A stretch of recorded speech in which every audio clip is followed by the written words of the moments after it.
দোকানদার তাকে চিনে ফেলল এবং সম্মান করে বলল, হুজুর দাঁড়ান। তারপর সে গরম দুধের এক পেয়ালা তার হাতে দিল। অলি আকাশের দিকে তাকিয়ে হাসলেন এবং বললেন, হে মালিক, তোর কুদরত অদ্ভুত। কোথাও চড় খাওয়াস, আবার কোথাও দুধ খাওয়াস। এ কথা বলা মাত্র লোকেরা দৌড়ে এসে বলল, হুজুর, যে আপনাকে চড় মেরেছিল সে ছাদ থেকে পড়ে মারা গেছে। তারা বলল, আপনার নিশ্চয়ই রাগ লেগেছিল, নিশ্চয়ই আপনি তাকে বদদোয়া ধরেছেন।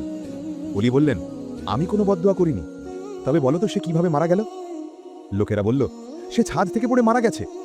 অলি বললেন, যখন আমি যাচ্ছিলাম আমার পায়ের ছিটকে ওঠা কাদা ওই মেয়ের কাপড়ে লাগলো। তার স্বামী রেগে গিয়ে আমাকে চড় মারল। যখন তার স্বামী রাগ করল তখন সে বদলা নিল, আর যখন আমার আল্লাহ রাগ করল তখন সে তারও বদলা নিয়ে নিল। এই কথা মনে রেখো, কেউ তোমাকে কষ্ট দিলে বদলা নিও না, তাকে আল্লাহর ওপর ছেড়ে দাও, তিনিই সর্বশ্রেষ্ঠ বিচারক।